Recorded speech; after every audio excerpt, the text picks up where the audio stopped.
Weight loss में intermittent fasting के बेतहाशा फ़वाइद इंटरनेट पर मौजूद हैं, जो मैं आपको पहले ही अपनी कई वीडियोस में बता चुकी हूँ कि इंटरमिटेंट फास्टिंग से इंसुलिन रेजिस्टेंस कम होती है, वेट लॉस को बूस्ट मिलता है। न सिर्फ ये बल्कि ये एंटी एजिंग के लिए बेहतरीन तरीक़ाकार है, एंटी इन्फ्लेमेटरी डाइट है। इसके बेशुमार फ़ायदे हैं जो बेसिकली प्रूवन भी हैं।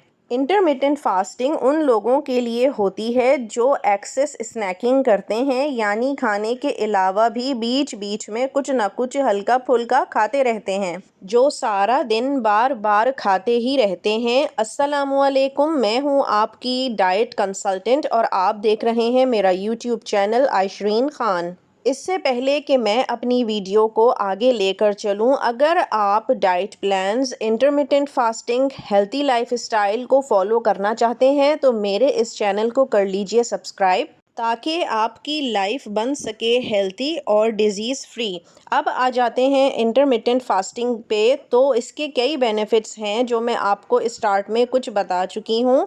अब मुझे एक क्वेरी मिली थी जो कि मुझे इंस्टाग्राम पे आई थी कि आप 30 डेज़ का एक चैलेंज स्टार्ट कीजिए कि उसके अंदर जो हम एक कस्टमाइज डाइट प्लान है उसको फॉलो करके अपना वेट लॉस कर सकें। तो सबसे बेहतरीन अगर कोई डाइट प्लान का फॉर्मूला है तो वो है इंटरमिटेंट फास्टिंग का।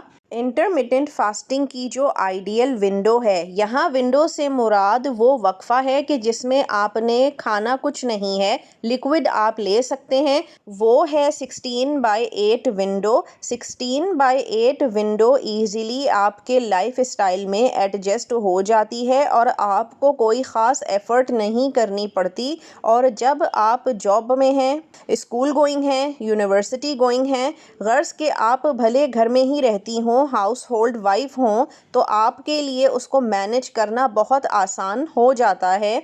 अदरवाइज़ अगर आप इसकी सुपर विंडोज़ की तरफ चले जाते हैं जिसमें 18/6 है, 20/4 है, तो ये काफ़ी स्ट्रिक्ट विंडोज़ हो जाती हैं और इनको मैनेज करना भी मुश्किल हो जाता है, क्योंकि इंटरमिटेंट फास्टिंग में स्टार्टिंग में क्या होता है कि आपकी बॉडी जब रिपेयरिंग की तरफ चली जाती है तो फिर आपको सर में दर्द होना, मूड स्विंग्स होना और तो और एनर्जी लेवल का लो होना, जो कि आम सी चीज़ें लगती हैं लेकिन होना शुरू हो जाती हैं। इसके लिए 16/8 एक आइडियल डाइट है। जो आप इंटरमिटेंट फास्टिंग पर शिफ्ट होना चाहते हैं तो आराम से हो सकते हैं। तो ये एक बेस्ट विंडो इस तरह से बन जाती है। अगर आप पहले से ही कैलोरी डेफिसिट फॉलो कर रहे हैं या पोर्शन कंट्रोल कर रहे हैं तो ये आपके लिए एक आइडियल विंडो होने वाली है। आप इससे स्टार्ट कर सकते हैं। अगर आपने पहले 8 से 10 केजी रिड्यूस किया हुआ है तो इस विंडो से आप 4 से 5 केजी एक मंथ में ईज़िली रिड्यूस कर सकते हैं।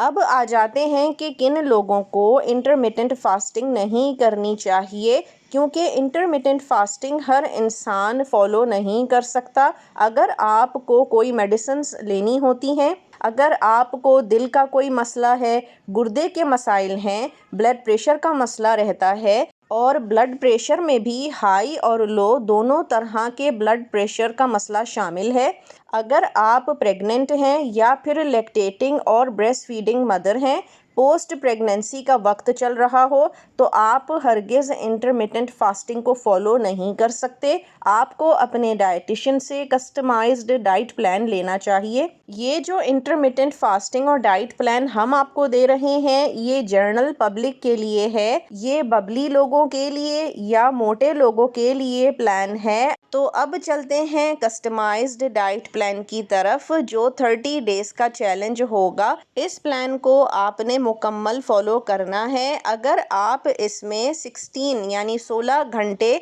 फास्टिंग यानी रोज़े की तरह बिना कुछ खाए पिए गुजारते हैं और 8 घंटे में अपना खाना पीना रखते हैं, तो उसमें जो सबसे बेहतरीन टाइम होता है वो असल में 16/8 के टाइम फ्रेम में होता है। तो बेहतरीन वक्त आपके पास सुबह 11 बजे से शाम 7 बजे तक का है।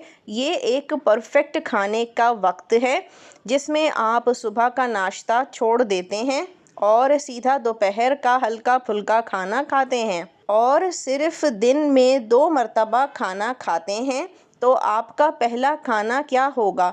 वो एक लो कार्बोहाइड्रेट वाली रोटी होनी चाहिए। लो कार्ब रोटी बनाने का तरीका क्या होगा? आप 2 या 3 खाने के चमचे आटा या बेसन ले सकते हैं। आइडियली बेसन बेस्ट है। फिर आपने 2 अंडों की सफ़ेदी और 1 अंडे की जर्दी लेनी है और इन सबको अच्छी तरह से फेंट लेना है। नमक मिर्च हस्बे ज़ायका आप ऐड कर सकते हैं। अगर आपको ये लगे कि मिक्सचर ज़्यादा ही गाढ़ा हो गया है तो आप इसमें 2 से 3 छोटे चम्मच दूध के डाल सकते हैं, जिससे वो पेस्ट थोड़ा सा रनी फॉर्म में हो जाएगा। इस पेस्ट में आप चाहें तो टमाटर डाल सकते हैं, हरी मिर्च हरा धनिया भी डाला जा सकता है। मसालों में वैसे आप हल्दी भी डाल सकते हैं। हल्दी के बेशुमार फ़वाइद होते हैं। अब जो आपने ये मिक्सचर रेडी किया है, इसको आपने करना तो फ्राई ही है, लेकिन कोशिश करनी है कि ऑलिव ऑयल यानी जैतून के तेल में कर लें। नहीं तो अगर आम कुकिंग ऑयल है तो तब भी 1 छोटा चाय का चमचा ऑयल से ज़्यादा आपने इस्तेमाल नहीं करना। तो ये आपका एक लो कार्ब रोटी जैसा चीला बन जाएगा। इस चीले के साथ आप 1 कप दही ले सकते हैं। आप चाहें तो इस दही में भुना कुटा ज़ीरा भी शामिल कर सकते हैं। ये आपका पहला मील तैयार हो गया। अगर आप चाहें तो चाय को थोड़ा सा यानी आधा कप इस्तेमाल कर सकते हैं, लेकिन इस चाय में आपने दूध बराए नाम और पानी ज़्यादा इस्तेमाल करना है। और इस चाय में आप चाहें तो 1 छोटा चमचा चीनी का भी इस्तेमाल कर सकते हैं। अब दूसरा ऑप्शन क्या है, तो वो गंदम या जौ का दलिया है। आप चाहें तो दलिए को नमकीन अंदाज में तैयार कर सकते हैं। उसमें 100 ग्राम चिकन ज़रूर शामिल कर लीजिएगा और अगर आप सब्ज़ियां शामिल करना चाहें तो वो भी कर सकते हैं। नमक मिर्च वगैरह अपने हिसाब से अपने टेस्ट के अकॉर्डिंग आप ये दलिया बनाकर खा सकते हैं। इस मील में आपको प्रोटीन, कार्बोहाइड्रेट्स और फैट्स तीनों ही मिल जाएंगे और आपको इस मील से अच्छी तरह से पेट भरने वाली फीलिंग भी मिल जाएगी और इस तरह से आपको बार बार भूख भी नहीं लगेगी। इसके बाद आ जाता है आपका सेकंड मील, जो कि आपने शाम 7 बजे से पहले तैयार करके खा लेना है। लेकिन अगर आपको इन 2 मील्स के बीच में भूख लगती है तो उसमें आप कुछ स्नैकिंग कर सकते हैं, लेकिन हेल्थी स्नैकिंग, जैसे कि 100 ग्राम कोई भी सीजनल फ्रूट जो मार्केट में अवेलेबल हो वो आप खा सकते हैं।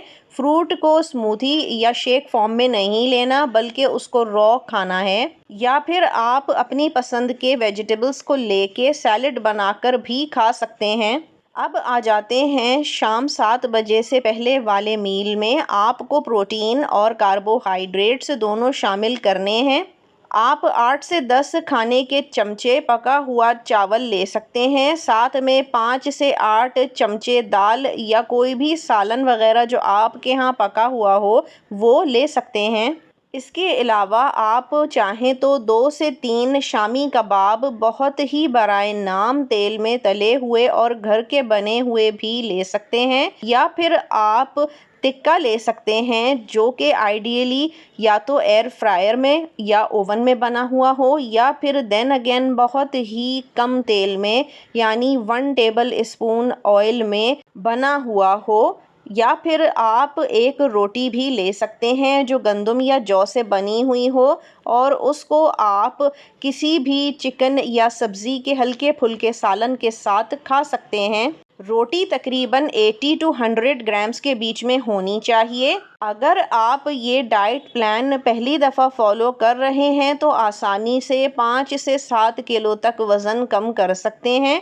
इसके साथ साथ आपकी बॉडी में कोई कमी ना रह जाए न्यूट्रिशन की, तो वो भी पूरा करना ज़रूरी है।